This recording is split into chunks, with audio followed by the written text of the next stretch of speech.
Hello friends. C plus plus language सीखने की series में हम पढ़ रहे हैं स्ट्रक्चर।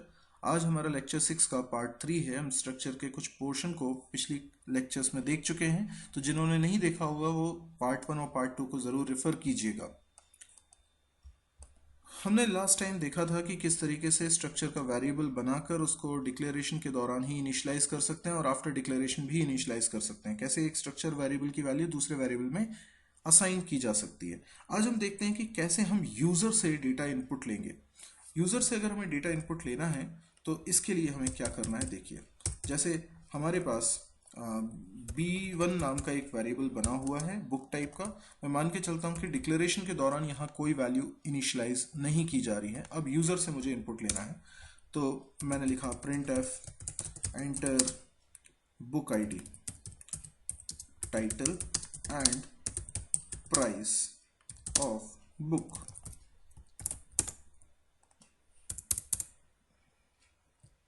ओके, अब इसे अगर हम सी प्लस प्लस स्टाइल में बनाएंगे तो प्रिंट एफ की जगह पर हम लिखेंगे सी आउट। जो लोग सी बैकग्राउंड से हैं वो डेफिनेटली प्रिंट एफ लिखते हैं, लेकिन सी प्लस प्लस में आते ही आप सी आउट लिखने लगते हैं।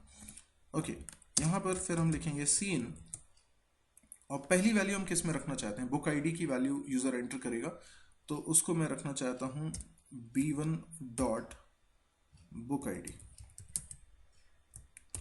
दूसरी वैल्यू B1 डॉट टाइटल, तीसरी वैल्यू B1 डॉट प्राइस। ठीक है, तो इस तरीके से हमने यूज़र से 3 वैल्यूज एंटर कराई और करस्पॉन्डिंगली तीनों वेरिएबल्स में स्टोर हुई।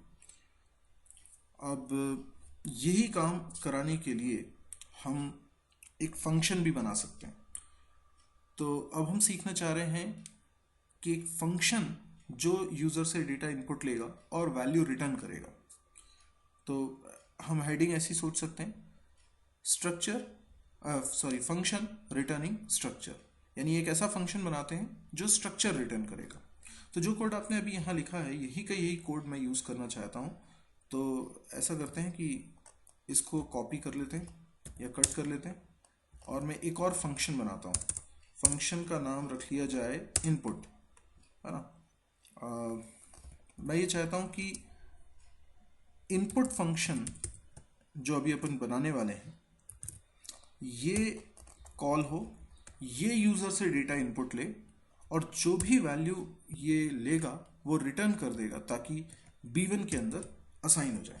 अच्छा, थोड़ा सोच के बताइए, ये जो फंक्शन बना है ये किस कैटेगरी का है? Takes nothing, return something. ये देख के समझ में आ रहा है कि इनपुट फंक्शन जो भी रिटर्न करेगा वो B1 के अंदर असाइन होगा। अब B1 का टाइप क्या है?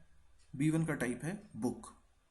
अच्छा, इनपुट फंक्शन जो रिटर्न करेगा वो B1 में जाएगा। इसका मतलब इनपुट फंक्शन का रिटर्न टाइप भी बुक ही होना चाहिए। तो जब हम इस फंक्शन को डिफाइन करें तो रिटर्न टाइप लिखें बुक, फंक्शन का नाम, खाली पैरेंथेसिस, और इसकी बॉडी में बेसिकली हमको वही स्टेप्स लिखनी है जो पहले हमने लिखी थी, लेकिन यहाँ पर B1 का कोई एग्जिस्टेंस नहीं है। B1 तो मेन फंक्शन में बना हुआ है और कोई भी फंक्शन दूसरे फंक्शन के वेरिएबल्स को एक्सेस नहीं कर सकता। इसीलिए हमको यहाँ एक अलग से वेरिएबल बनाना पड़ेगा। तो मैंने बुक टाइप का एक वेरिएबल बना लिया B। अब B के अंदर मैं वैल्यूज स्टोर करा सकता हूँ, तो मैंने जहाँ B1 डॉट लिख रहा था B डॉट लिख रहा हूँ।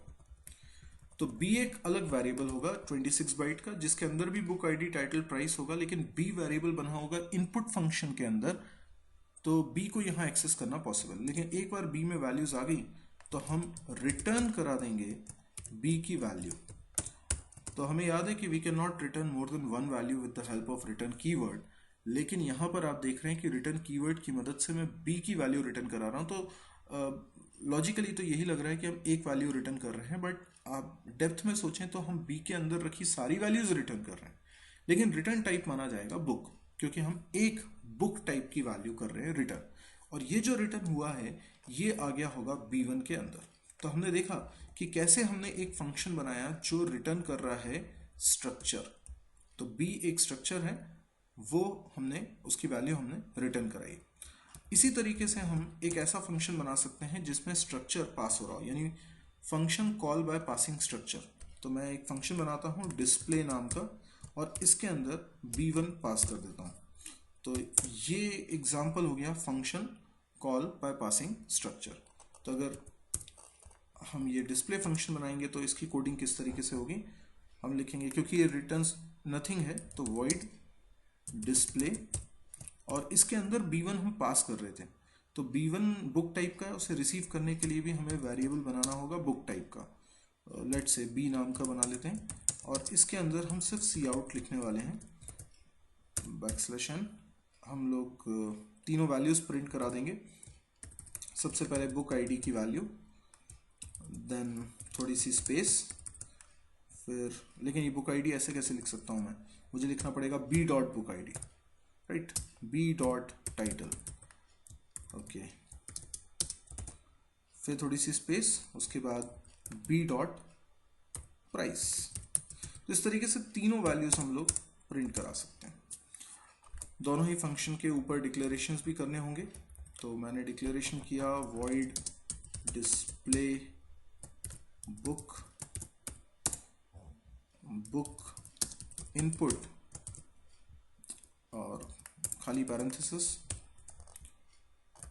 ऊपर हेडर फाइल्स इंक्लूड करें, hash include conio.h, hash include iostream.h।